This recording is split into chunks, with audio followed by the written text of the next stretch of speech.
Hello everyone and welcome to Montjuich Park for round 2 of the GPL Mclaren M2B challenge of 2019. This is SimRacingOnline, I'm your commentator Caitlin Penny, and we have a long and furious race ahead of us. 45 minutes is going to be the race length, but for the meantime we're watching qualifying around this treacherous and tight Montjuich Park circuit. Here's Tim Muttram currently at the top of the times, about 30 seconds into his lap. So I want to see if we can find someone who's just about to start a flying lap to show us how it's done. How about Dionysius Ferraris, who's a driver who he's gonna crash into the back of someone moving slower. Okay, maybe not the best person to see a lap with just yet. What about John van der Geest, who is just about to start a flying lap? Let's in fact go on board them just to never mind, he's going into the pits. Just my luck there. Bill Grucock, I believe, has just started a flying lap. Still, I'm not sure that he has. Tim Muttram has. Right. Okay. Finally. So down towards the. Never mind. I'm. Okay. Right.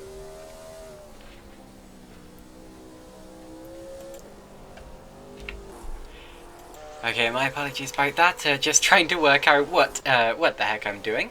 But anyway, I'll stop randomly switching cars now, and stick with Fabrizio Ferrante, since he has just started a flying lap, breaking down past the Recente towards El Angulo de Miramar, before heading out through the right towards the official turn 2, despite the fact we've already done plenty more corners than just 2. And this is Rosa Leda, heading up towards turn 3, Font del Gat. Of course, all of these Spanish names because Montjuich Park is situated in Barcelona, very near to the modern day Circuit de Catalunya. In fact, you can see it from the circuit. Up towards turn 5, this is known as Vias. As you can see, Armco barriers on either side. In some places back in the day you didn't even have those, but they were very, very dangerous Armco barriers. Unfortunately, they did have a tendency to give way. There was a very serious accident here in 1975, where a couple of spectators were injured with a car. Well, a couple of spectators were killed, in fact, when a car went through that. A couple of other drivers found themselves on the wrong side of the barriers as well. Joachim Rindt and Graham Hill both had serious accidents here back in 1970. It was a dangerous circuit, but luckily, because this is a simulator, there is no risk of serious injury. Out towards turn 11, this is the final corner. We've just been through San Jordi, turn 10, sorry. And that is a lap of the Montjuich Park circuit. Not quicker for Fabrizio Ferrante there. He's currently just 4 thousandths of a second behind Laurent Lons.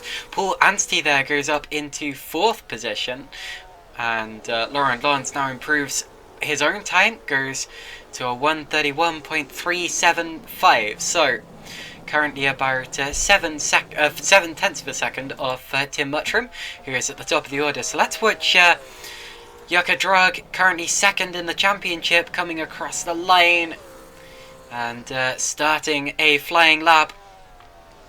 Of course, a week ago we were at the Nürburgring Südstrecke, the Nürburgring Südschleife rather, where we had Tim Muttram taking a victory, followed by Jukka Drag, who took pole last time out. So we know that Jukka is one of the fastest drivers in this league. Laurent Lons placed in 3rd position, followed, of course, by John van der Geest and Phil Brown, who make up the top 5 in the championship so far. Although we have only had 1 round. And today, of course, Montjuich Park hosts round 2 of the championship. Meanwhile, Tim Muttram improves his lap time again. He's over a second faster than anyone else at this point in the session. And that's made even more amazing by the fact that all of these cars are exactly the same. There is no difference between these cars apart from setup and the driver. Aside from that, it's completely a single make championship with these 1966 McLaren Formula 1 cars. Phil Brown now goes to second in the order, sets a 1:31.334. Not bad at all, and he's the first driver to get within a second of Mclaren. Now here comes Drug to finish another lap, jumps up to 5th, so yucca Drug. Pole last time out, can only manage 5th this time. He will not be happy with that. Let's see if Laurent Lance can go faster. He's started a lap about half a minute ago, and he's just heading through one of the lefts into. Is that the? I have a feeling we are just about to go through Pueblo Español. I'm just getting used to the circuit myself, actually, so apologies if I'm getting it slightly wrong. Indeed, that will be turn 9 though, so we're heading out to San Jordi and towards the end of the lap. So far it looks very much that Tim Mclaren is going to have pole position here. He's almost a second faster than anyone else as it stands, followed by Phil Brown and Laurent Lance. Pretty much everyone else is in the pits. Only drivers still on track are Mclaren, Lance and Ferrante. Of course, we have 10 drivers here today. Laurent Lance across the start-finish line. Oh, no improvement. He stays third. And that means it's going to be Tim Mclaren who takes pole position, followed by Phil Brown, Laurent Lance, Fabrizio Ferrante, Jacques Drug, Paul Anstey, Dionysius Ferraris, John van der Geest, Danny Yarth, Bill Grucock, and I'm not sure whether Lewis Tefour will be racing or not. He didn't set a lap in qualifying. However, if he does make it onto the grid for the start of the race, he can absolutely start, although from the back of the grid. So just under 2 minutes to go into before the race rather. It's going to be interesting to see just how much the order has changed since last time. Very interesting to see Jacques Drug struggling. He was the fastest driver in qualifying last time out, quite significantly, at the Zuidschleife. Although Tim Mclaren, who had the fastest lap of the race, plus the race victory, has taken pole position. Phil Brown, second place. He was 5th last time out, putting him 5th in the championship so far. Some new faces as well. Definitely one new face. Dionysius Ferraris has raced with SimRacingOnline in the past, however did not make round 1, and neither did Bill Grucock, so good to see both of those here today. Bill Grucock, I think, said he'd only just got back from holiday last time, which is why he couldn't make it in time for the race. Now we're just waiting for the race to start. We've got less than a minute until the green flag. And then we will be underway for 45 minutes of this circuit. I'm really interested to see how Dionysius Ferraris does, because of course he's won races with SimRacingOnline in the past. He won one of our multi-class endurance races last season, the final race of the championship, and he also won one of the historic F3 races last season. So raced with us plenty in the past, had a fair deal of success. And we're about to see what he can do now. But watch the front of the order. It's going to be Tim Mclaren and Phil Brown side by side on the front row of the grid as we shoot towards turn 1. Here come the lights, and when they go out we will be underway. Green flag is in the air and we are away at Montjuich in Barcelona. The cars are shooting down towards turn 1. We will be able to see them very, very shortly when they come into our view. And then it will be 45 minutes until the end of the race. So Mclaren leads, Lons and Drug are fighting for second. Brown's lost time already. We're heading into a tight hairpin. Hopefully everyone makes it through okay. That looks pretty... yeah, that looks pretty safe from everyone there. And we do have 11 cars. Oh, slight contact up ahead. That was Tefour and Ferrante getting together. Ferrante... well, looks like Tefour backed off to let Ferrante through again, so Ferrante keeps his 7th position as it stands, despite the slight contact there. We do have 11 cars because, of course, Lewis Tefour has been able to start, and that's good. He was very competitive last time out. Little bit squirrely in places, although led for a long time back at the Südschleife after getting a phenomenal start to the race. And now already up into 8th position. So as we head towards the end of the lap, Mottram already pulling out 1.9 seconds into the lead. This is a phenomenal opening lap of the race from Tim Mottram as it stands. Jukka Drug is passing Laurent Lons, goes through on the inside. These two both raced Lotuses in the first series of GPL Championships. This, of course, being the third series and the first series where we haven't used the 1967 cars. And I'm afraid Lewis Dufour has already had an incident. I think he's just rubbed along the barrier there, and he's already back down to the tail of the field again. So Dufour, who struggled with consistency last time out, is already going to have to make a trip down the pit lane, and that is a big shame. So, onto another lap of the race. This is lap 2. It's Mottram leading by 3 seconds from Drug already. He's looking unstoppable. I know I'm speaking far too early, but he is looking pretty unassailable already. Drug and Lons fighting for second position, separated by less than half a tenth of a second still. They've got Phil Brown for company, and he has Paul Anstey and Dionysius Ferraris right in his gearbox as well. Further back, Donny Yorth is under attack from John van der Geest and Phil Grucock there. Bill Grucock rather, not Phil. Don't know where I got that name from. Probably Phil Brown, who's running in 4th position currently. And chasing down Laurent Lons and Jukka Drug, the fighting duo in 2nd position. We know that Brown has the pace to keep up with these because he qualified 2nd. Although still has Paul Anstey attached to his gearbox, so can't get complacent and needs to defend as well as attack here. Although it's early in the race, at this point it may be about just getting into a rhythm, making sure you have the car well and truly under control before you really start to push it. Over the crest of the hill, Anstey going for 4th on Brown, taking a look to the outside. Brown is going to have to take a line which certainly isn't recommended, going tight there into the El Angulo de Mirama, and gets a poor exit. Anstey right on top of him almost, he's underneath him. I know I just contradicted myself, but you get what I mean. They're swapping places side by side, and Anstey has to settle for 5th as it stands. Brown not good at the exits. He's very fast mid-corner, but on the exit does tend to struggle a bit, and Anstey just sets himself up perfectly. Big slide from Ferrante there in the background.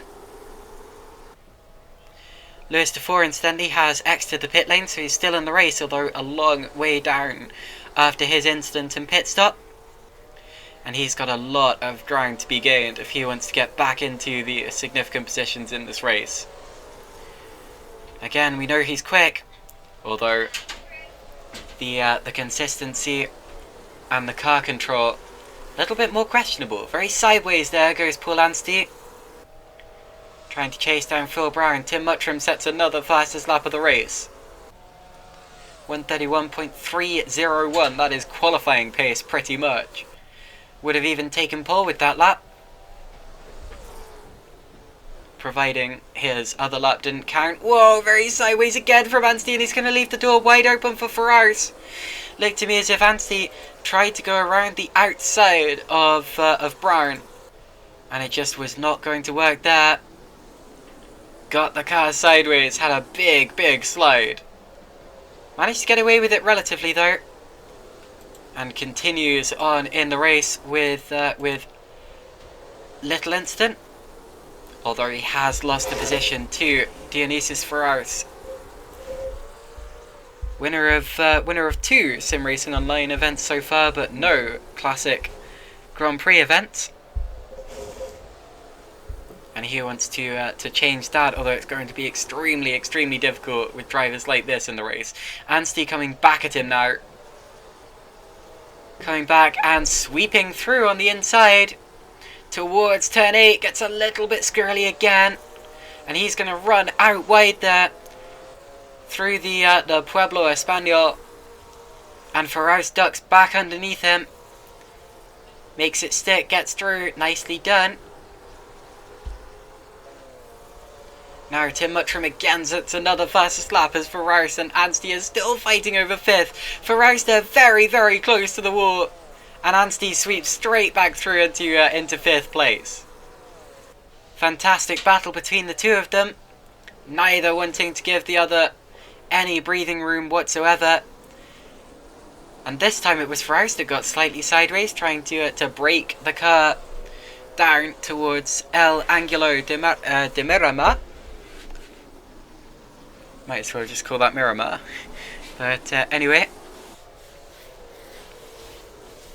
And he gets away with it. So, Anstey, 5th position. Chasing down Phil Brown. The gap is about a second now. Very much a train of cars. From 2nd all the way back down to 7th position as it stands. Annoyingly, all the exact same livery, and that is because I have not been able to install the livery pack, and I promise I will do that for next round. So my apologies that has not happened just yet. I thought I had installed it, but obviously not. So up the hill again. Still Anstey.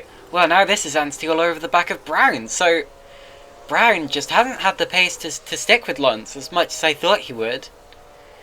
Obviously had a lot of qualifying pace, but now Paul Anstey is putting a lot of heat into his rear axle.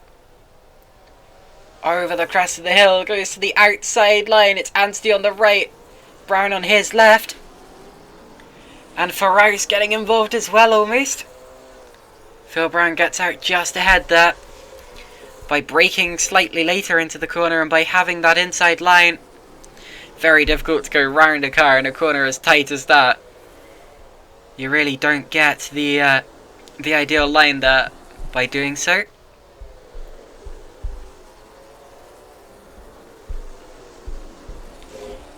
Past the Armco barriers, the unforgiving Armco barriers. Just waiting for something to go wrong. Marshall's still holding out a green flag there though, which is always good to see. And everyone's still running in this race, as much as I do not want to curse it.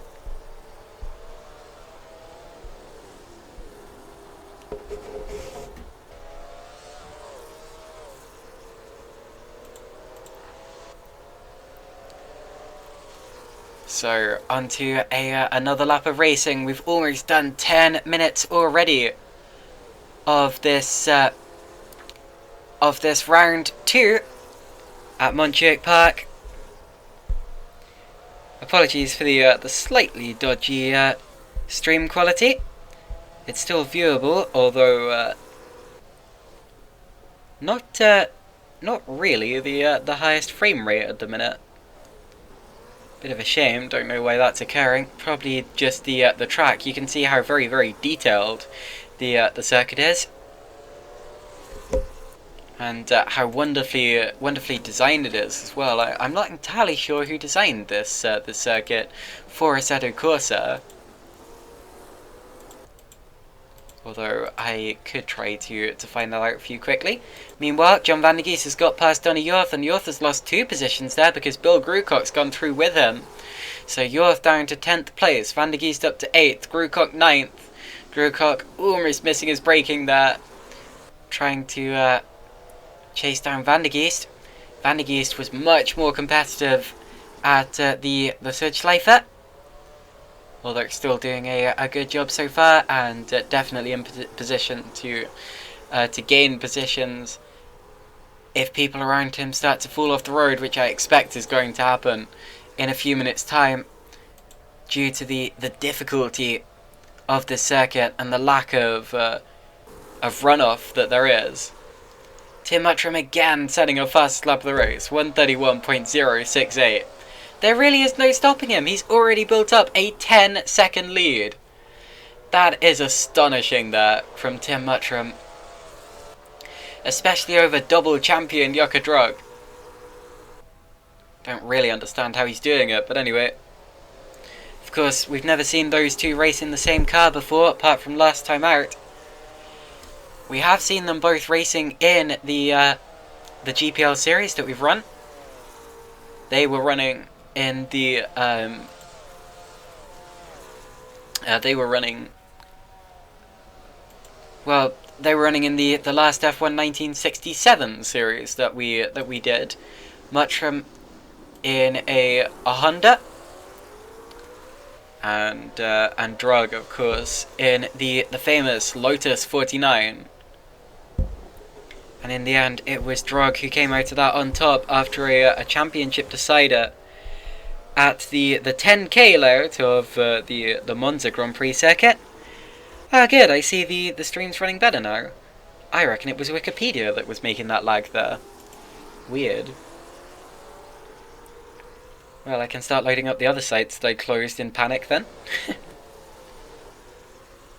So, getting close again for second position, Lauren Lunds.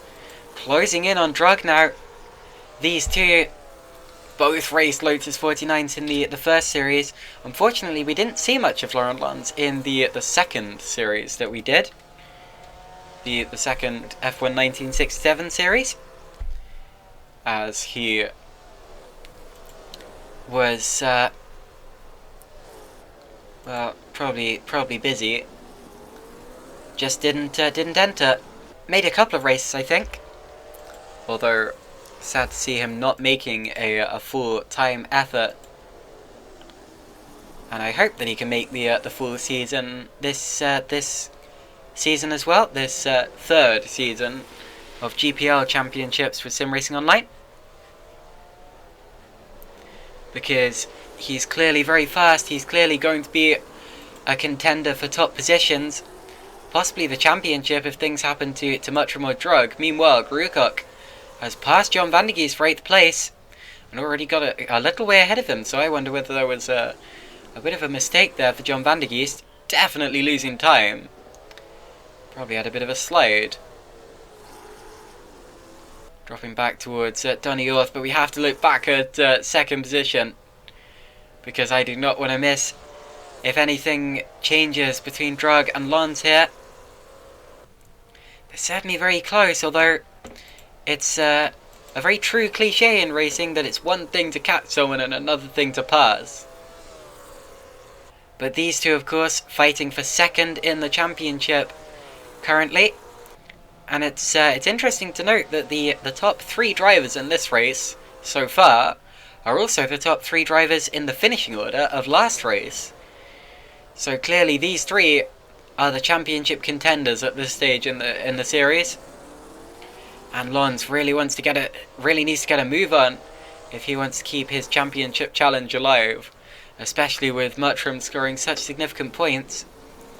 Luckily for these guys, the point system that we're using here does reward people handsomely for showing up to races, for attendance. So if they score significant points and Montjuich can't make a round, they are still pretty much guaranteed to be fighting for the championship with each other. But they do need to keep showing up for every round and plugging in those performances. And I expect it's going to be the driver who scores the most points and makes every round. So scores the most points from every round, if that makes sense. Who is going to win the championship? I know that's a pretty obvious thing for me to say, but if someone scores even more points and doesn't make some of the rounds, or scores even more points in those rounds but doesn't make every round, if that makes sense, sorry for waffling slightly, then I expect they will not be able to win the championship. Tim Montjuich, meanwhile, once again setting a fastest lap of the race, pulling away every single time by. Look at the cars getting airborne over the crest of the hill. No one is flying quite so much as Tim Montjuich at this stage in the race. Drug and Lons behind are giving it their best shot. Drug's done a good job to get up from 5th to 2nd in this race so far. But he's struggling to keep Lons behind him as it stands. Lons definitely looks like the first opportunity he gets, he'll be through. Whether he'll be away and gone is a different matter. But Drug just needs to make sure that he doesn't make any mistakes here. He doesn't tend to. I've seen him make mistakes in the past, admittedly. Made one at Zandvoort last season and still managed to win. And made one at... well, made quite a few mistakes, actually, at Circuit de Charade last season. Don't think he won that race, although he definitely got very, very close. It was a good fight between him and Muttram there, actually. And looking back at the... oh, he did win that race, never mind. So even when Drug does make mistakes, they don't tend to be very big ones. And for the meantime, holding very, very steady with Laurent Lons behind him. A lot of these drivers have come from the Grand Prix Legends game. In fact, these cars are based off that Grand Prix Legends game, which had 1967 Formula 1 cars as its primary focus. These cars, of course, slightly earlier, 1966, however, do come with the GPL 67 mod. And we didn't see anyone using the this type of McLaren when we ran the GPL 67 mod, because, of course, the other cars, the Lotus 49, the Cooper, the Brabham, even the BRM, were significantly faster. Plus, there was another type of McLaren to be used anyway. In the background as well, still that close fight between Anstey, Brown, and Ferraris rages on over 4th, 5th, and 6th position. So I'll be keeping an eye out of that, or rather half an eye, peripheral vision out for that that fight, as Lons continues to harry Drug and make sure that he doesn't get any room to breathe, to rest, to relax, to back off the pace slightly. Although still just can't get close enough. Ideally, if you want to make a move here, you have to be close enough to make an out-braking manoeuvre into one of those hairpins, like the one we've just been to, Miramat. Because aside from that, the circuit does get wide in places, although those are the faster bits of the track. And the difference between straights and sweepers, of course, is that you get a significant amount of slipstream on straights. You don't in sweepers. Meanwhile, Fabrizio Ferrante has got past Dionysius Ferraris in that fight for... well, it was the fight for 4th, although Brown appears to have dropped back a bit from Anstey. And now it's been a swap between Ferrante and Ferraris. So possibly a bit of accordioning going on there. Concertinaing, I suppose you could say. Which has held up Dionysius Ferraris and caused him to lose a position to Ferrante. Oh, into the wall goes Brown. Brown bounces off the barrier. Ferrante has an excellent run as a result. I don't think Brown will have much damage from that. But still, it's definitely damaged his run. But because these corners are so fast, it does not benefit you to be running directly behind another car. Of course, you don't lose as much as you would in a car with wings, and therefore turbulent air being kicked up. But with these cars, you still do lose a bit. And Ferrante, despite Brown's little mistake there, not able to have an attack. Ferraris locking up, going very, very wide, keeping it out of the hay bales. Looked to me as if Brown was going unnecessarily defensive there as well, pulling over to the inside when he really didn't need to, and that can often cost you a lot of time as well. But if you are worried about misjudging an object in your mirrors, or if you're worried about a surprise attack, often it's good to defend anyway, just to be better safe than sorry.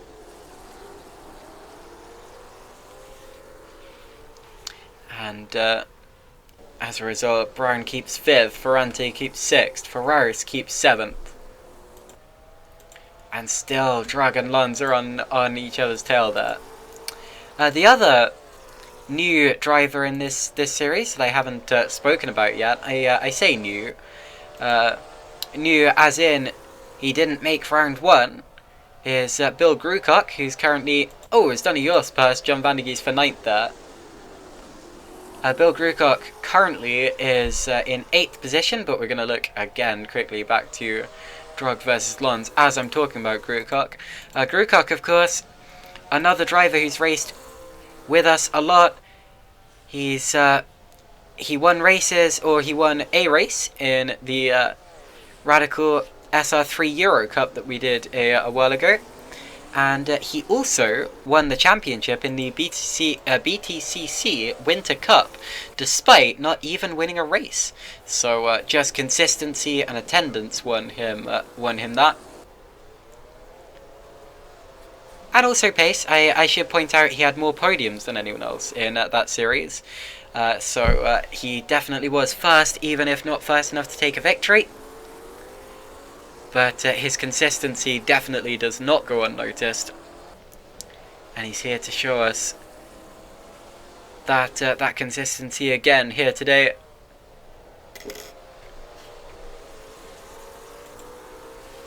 Currently running in 8th place. John Van der Geest, meanwhile, I've said he's been dropping down the order. He's currently in the pit lane.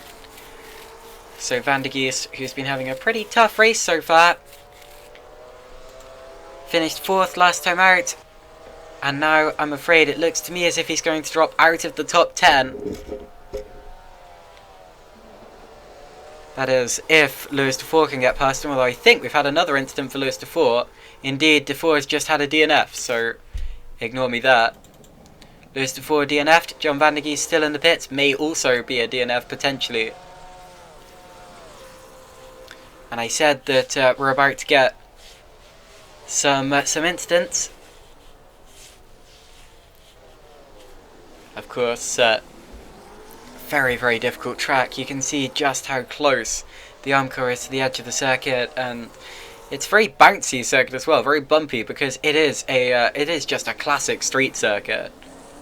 Not much was thought of in the way of safety or driver comforts. As a result, the track remained very bumpy, very hilly as well, especially towards the end. Of course, it was situated pretty much in a mountain. And if you look actually at the modern Catalunya circuit and its surroundings, and you see a big ridge of mountains in the direction that the modern Turn 8 is pointing, pretty much there is where the classic charade circuit was. Sorry, the classic Montjuich circuit, not charade at all. And there was another Grand Prix circuit around that area as well. It's pretty much in the same place. You can see each track from the other. Although this Montjuich Park circuit, of course, hasn't been used in a very, very long time. Haven't got the exact stats up here because Wikipedia was causing everything to be slow for me. Although I presume it hasn't been used since early 80s at the latest, probably even late 70s. Last time Formula 1 used it, I think, was 1975, which was when there was that horrific accident with Rolf Stommeland flying into the crowd and killing several spectators. And I tell you what, it's a good thing too that they don't still race at this circuit in real life. Meanwhile, Fabrizio Ferrante passes Phil Brown for 5th position in the race. And already starting to pull away a bit. Of course, Phil Brown still yet to win a race in these cars. Ferrante has won one. He won the final round of the first series. Not in these cars, obviously, but he was racing an Eagle Westlake, I believe, at the time. Dan Gurney's Eagle Westlake.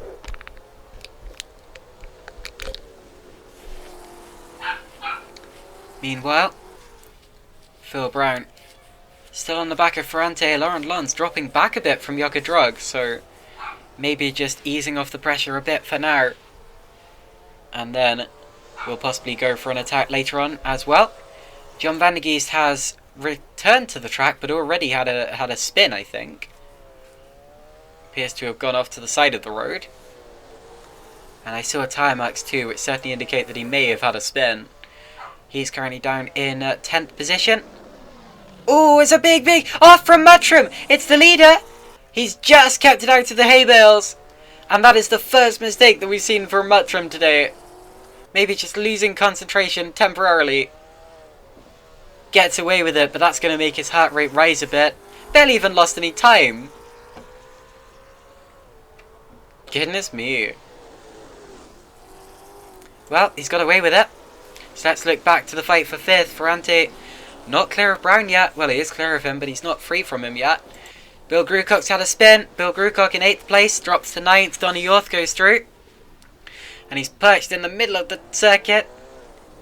Gets it running luckily before someone came through that. Of course, he is 1 minute and 40 seconds out of Van der Geest, who now goes back into the pits. So Van der Geest, I'm afraid, may well be out of the race now, definitely struggling. Although I was wondering whether Tim Muttram was going to come flying around that corner there. Luckily he didn't.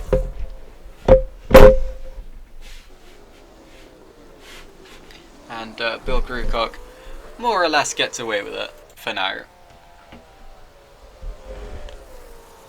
Of course, Phil Brown, who I was talking about before, I was saying he is yet to win a race in the Classic Grand Prix series so far.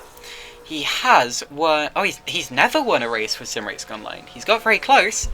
He's scored podiums in several series, including several of the Classic Grand Prix series that we've done. But he's never won a Grand Prix race, or a race in general, with SimRacingOnline. Fascinating. Well, we'll see if he can change that this series. Here he is now, trying to stick with Ferrante. I'm afraid not quite sticking with him just yet. Bill Grucock has caught up to Donny Yorth already, despite his spin a lap ago. And it looks to me as if, well, this is the place where he's spun potentially. Not sure if it is actually. Or if the circuit looks the same when you've just got Amco on either side. That is where he had his spin a lap ago.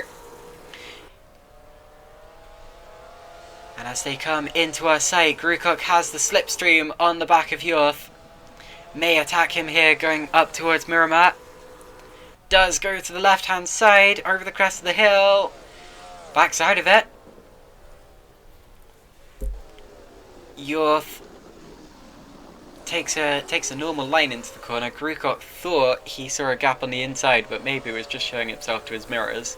Certainly didn't set himself up brilliantly for the corner, but he's still attached to the back of Yorth, so it doesn't matter too much. Or not at all, really.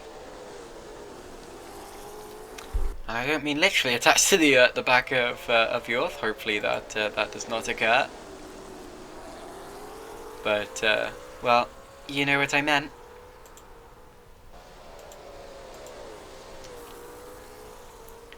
Over the hill towards a part of the course that I can't remember, since again I don't have my my track map on me at present. These two fighting over 8th position. Meanwhile, John van der Geest again is out of the pits, so despite the fact he's having troubles, not giving up, and that is very, very good to see. These two drivers, of course, Donny Yorth and Bill Grucock, fighting for 8th place. Donny Yorth, of course, has only done a few races with SimRacingOnline in the past, and currently has a best result of 7th with SimRacingOnline, and running 8th at the minute.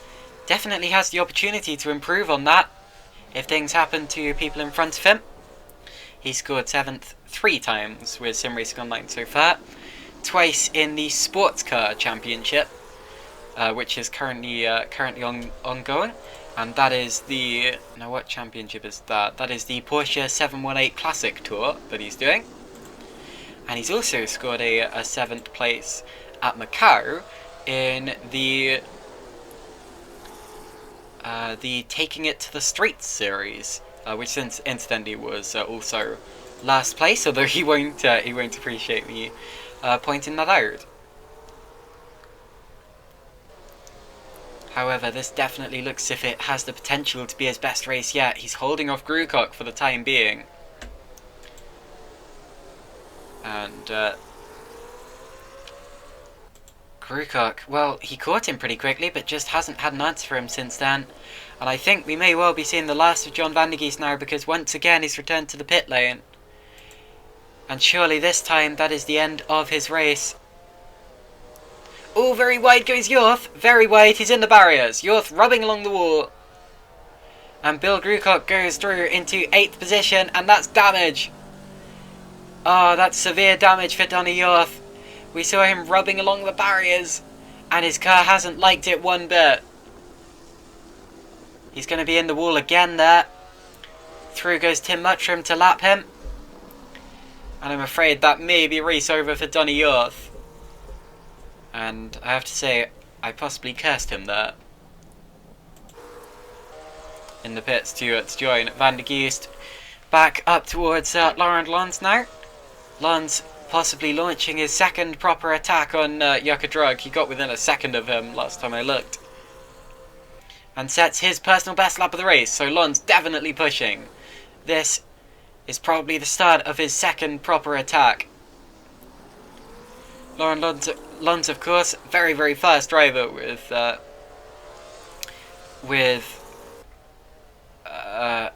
anything he races. Of course, took 2 pole positions in the first F1 Classic series that we did, and finished 3rd in the championship overall. Yet to take a win with SimRacingOnline, much like a couple of these drivers in the field. Although he's got very, very close and could well end up being a championship contender here in the McLarens. Running slightly wide, although again got so close to the back of Drug there, closer than he's been pretty much all day. It's just so difficult to get yourself alongside the car in front here, because the braking zones are so small, with the exception of the hairpin. The braking zones are so small because you can just flick the car in, slide it sideways, and through the corner it goes. And as a result, actually making an overtake stick is so tricky unless your opponent makes a significant mistake. Laurent Lons chasing Yucca Drug. Yucca Drug, of course, has done 2 championships in the past with us, and won both of them. They were both the F1 Classic Series, the first 2 F1 Classic Series that we did. And took every single victory in the first series as well. Won all 6 races out of 7 that series, although didn't race in the 7th, so I'm going to see that as a 100% winning percentage. Lost that 100% winning percentage in the second series, although still, despite doing 1, 2, 3, 4, 5, 6, 7, 8, 9, 10, 11, 12, 13, 14 races with SimRacingOnline, he is yet to finish off the podium. Isn't that an incredible stat? So, with 10 minutes to go in the race now, he looks set to continue that streak by finishing 2nd position, but only if he can hold off Laurent Lons. Even if he doesn't, he still is in contention to keep his incredible streak, although with a 3rd place rather than a 2nd.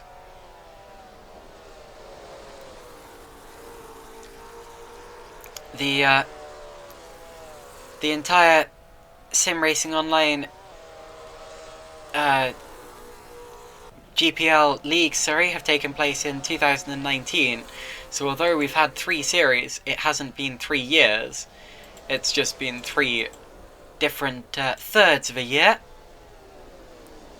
It's roughly how long each championship takes, a third of a year, minus some time for intervals between the championships, of course.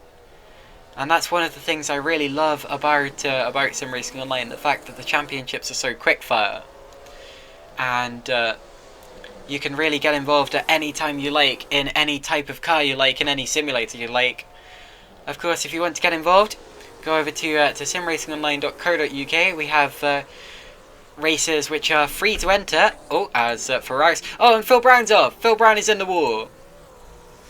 Phil Brown has had an accident, and it doesn't seem like he's going anywhere. So Phil Brown goes back to the pit lane. And whether he returns to the race or not, he's lost a lot of time and he has no DNF. So I'm afraid we have lost Phil Brown from this race. We have 7 cars remaining on track from these 11 starters.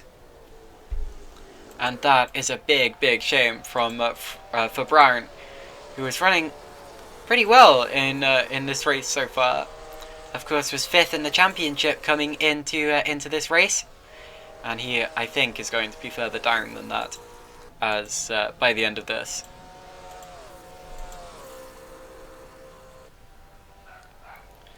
So, still we're looking at Drag and Lance. I'm not sure if anything's going to change between the two of them. It's been threatening to for a while, but they just haven't swapped places yet. Good evening to Velociter, Max Shepard, who is joining us in the YouTube chat. He says, Mr. Start, did Yucca make a mistake? No, he didn't, although he only qualified 5th, so it seems that Yucca just hasn't had the pace of Tim Muttram here today. And Muttram has been rocketing away ever since the very start of the race. And now, of course, Drug has been under attack from Laurent Lons for pretty much the entire race. Lons not quite able to make a move yet, but he's been on the back of him, attacking as hard as he can. And still he does so with 7 minutes remaining in the race.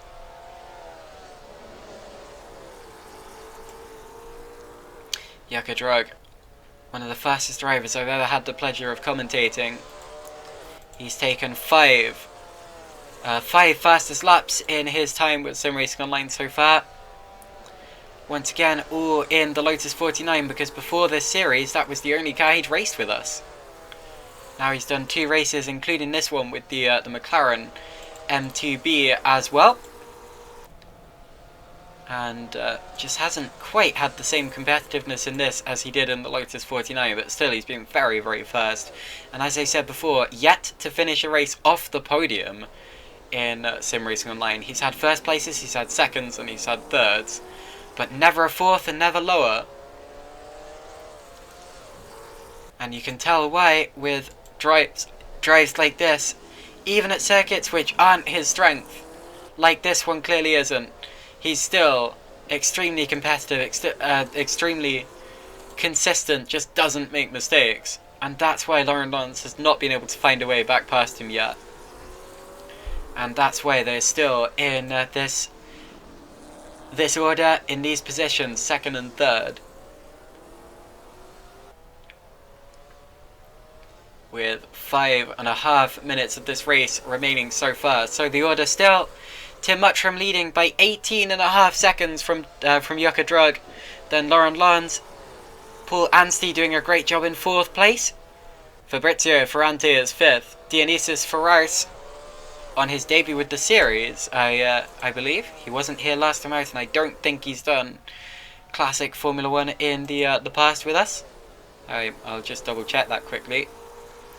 Dionysius Ferraris is 6th. Bill Grucock has just set his personal best lap in 7th position, and the retirements from this race so far have been Phil Brown, Danny Yerth, John Van der Geest, and Lewis Defoe. In terms of the GPL Classic Series that we've done in the past, Ferraris has not done those, although he has done plenty of single-seater championships with us in the past.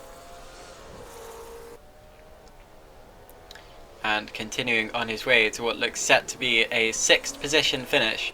And again, Lons starting to drop back a little bit from Drug. Maybe speaking too soon, he still seems to be pushing. And he's still within a second of him at some points on the circuit. Although still, just, again, can't get himself to get alongside the car in front. Of course, you do have a chance of overtaking if you can get yourself alongside the car in front. But it's so much easier said than done. These cars are very light, they're very nimble, they're very fast, and as a result the braking zones, just tiny. If you want to get yourself alongside the car in front, you have to either fling yourself through right when they're least expecting it, and the risk with that, of course, is that you can often lock wheels and end up going flying off the track. Or you can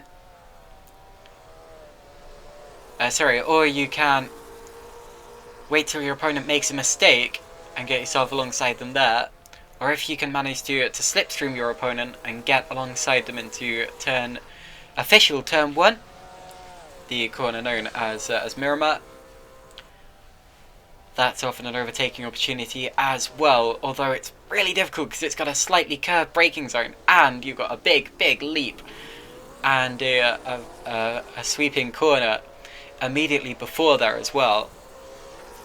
So in terms of opportunities, really not that many, and you have to get so creative, so patient, not make mistakes like we've seen a couple of drivers doing so far today. And Lauren Luns is doing all of that so far, and well, not entirely sure if it's possible to get past Jukka Drog when he's driving like this. Whoever you are, however good you are, however experienced you are, where's the gap? You can say there's a big one to the left there, but all the while we're going down this section, Drog's on the accelerator, and he got on the accelerator before you did, my friend. Oh, he's run wide, very slightly wide there for Drog.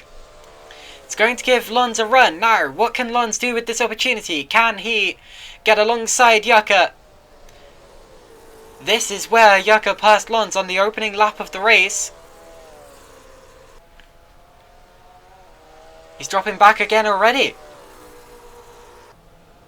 You see, there you have why it's so tricky to pass another car, because even when they give you an opportunity like that, it really isn't much of an opportunity at all. That last lap was 0.8 of a second quicker from Lons as it was from Drug. And still he's stuck behind him. This must be so frustrating. Right, now I just want to quickly check where Muttram is on the lap. Right, I think we're going to get one more lap after this one. So, one more chance for Lons to attack Drug if he can't make it through this time around.